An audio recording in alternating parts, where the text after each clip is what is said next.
Bonsoir, Monsieur le Président. Bonsoir, Monsieur Bernard Arnault.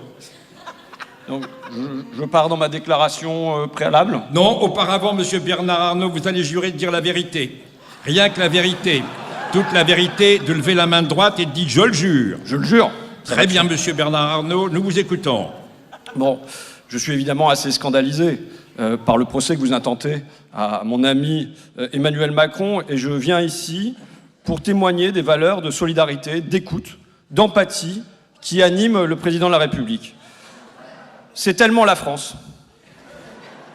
Vous avez un président jeune, un président dynamique, un président moderne, qui réussit, qui incarne le haut niveau. Et tout de suite, ça y est, c'est des critiques, des petites jalousies. Je vous le dis, moi, voilà, c'est la traduction, c'en est le symptôme, nous sommes dans un pays de jaloux.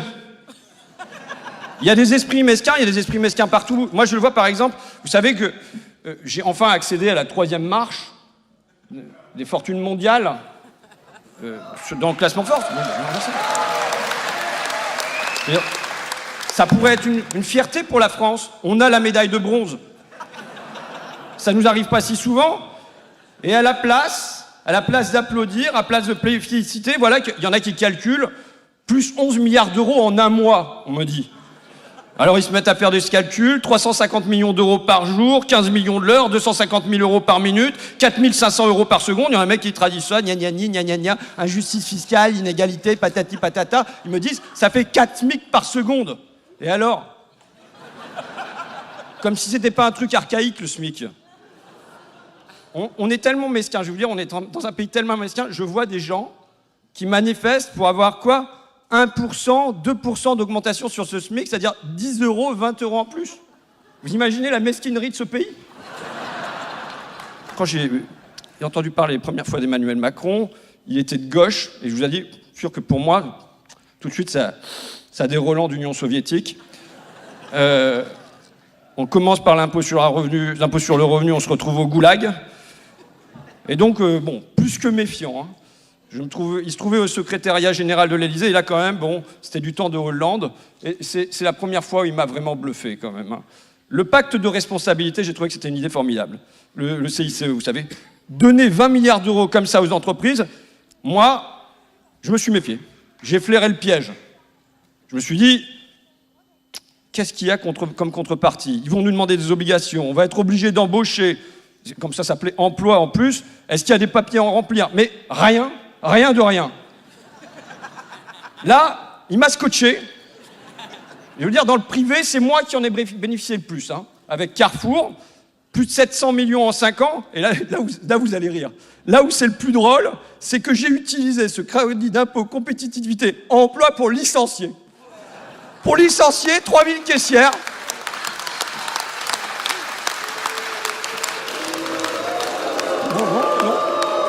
Non, on m'a rien dit. Tout le monde était content. Pas une remarque du ministère du Travail, pas une remarque du ministère de l'Économie. Et là, la nouvelle idée dans le dernier budget, vous l'avez vu, on double le CICE. 40 milliards d'euros cette année. Je vais pouvoir licencier 2 fois plus. Donc... Alors, bon, jusqu'alors, je le regardais un peu de loin, puis vous connaissez un petit peu mes déboires familiaux, vous savez un petit peu, non? Oh oui, on est très au courant. Bah, parce que, bon, j'avais... marié ma fille, Delphine, hein, un bel Italien d'une bonne famille, Alessandro. On avait fait ça dans un château. Je lui ai payé une traîne de 120 mètres de long avec des vieilles voitures. J'avais même eu la bénédiction papale, quand même rare, en présence de ministres et puis tout ça. Et voilà qu'elle se sépare, qu'elle va avec ce Xavier, là, vous l'avez vu? Oui. Bon, il a quand même des airs de voyou. Ah oui, mais... Il a gardé un petit côté macro, quoi. Bon... Et des mauvaises manières, un peu vulgaires. D'ailleurs, c'est lui qui m'a refringué pour ce soir, hein. Parfait. C'est lui qui m'a conseillé ça, m'a dit, chez Mermet, tu vas comme ça, quoi. Laisse tomber Dior. Et bon, donc, ils sont des grands copains avec Emmanuel. Ils se voyaient en couple, un coup à Paris, un coup à Los Angeles, un coup sur la Côte d'Azur. Et puis, on a commencé à sympathiser par Brigitte aussi. Brigitte qui est très bien, pas du tout socialiste, rien du tout de ce côté-là, ça va. Elle assistait au défilé à mes côtés. Bon, c'est elle qui a enseigné à nos enfants, Frédéric et Jean, à Saint-Louis de Gonzague, vous savez.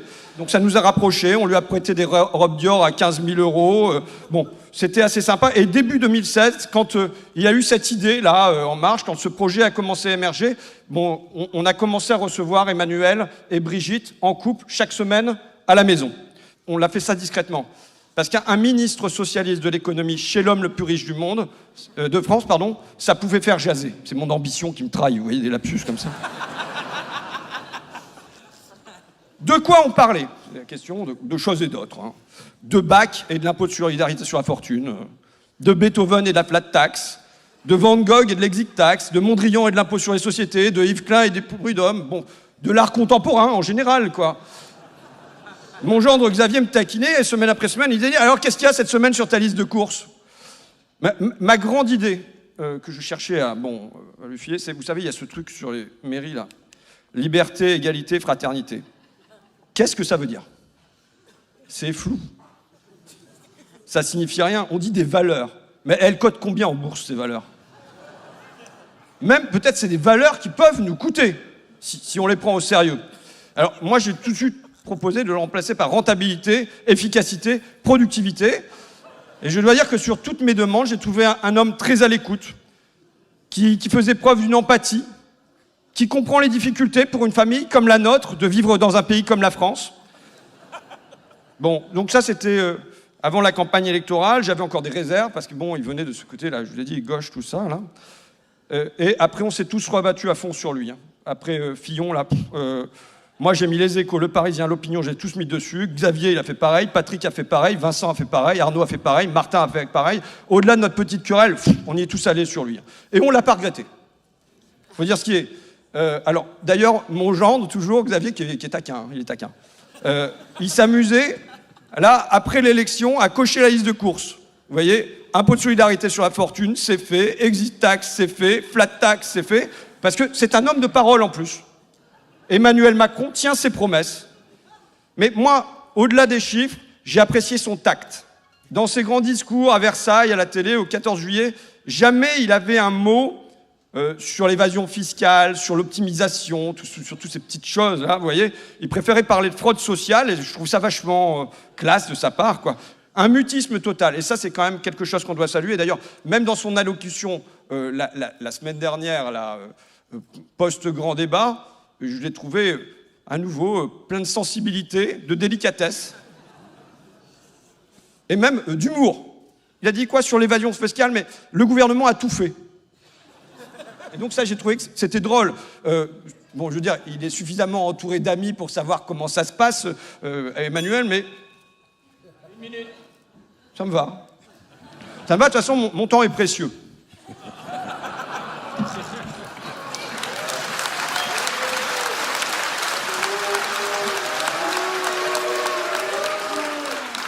Bon, donc pour faire bref, on a un super président, il a des idées formidables, il fait preuve de solidarité, d'empathie, d'écoute, il n'a qu'une parole, et comme je vous le disais, bon, le temps presse, hein, le temps c'est de l'argent, et dans mon cas c'est même beaucoup d'argent. Donc voilà, je vous laisse à vos affaires. Est-ce que monsieur le procureur a des questions à poser aux témoins? Des remarques, c'est le propre sans doute des grands procès d'assises, qu'il y a toujours des moments d'émotion intense. J'ai été ému. Je voudrais dire que ces histoires sur la justice de classe, selon que vous êtes puissant ou misérable, ce sont des calomnies infâmes qui jettent le discrédit sur une institution honnête de manière inadmissible. Mais moi, Un câlin.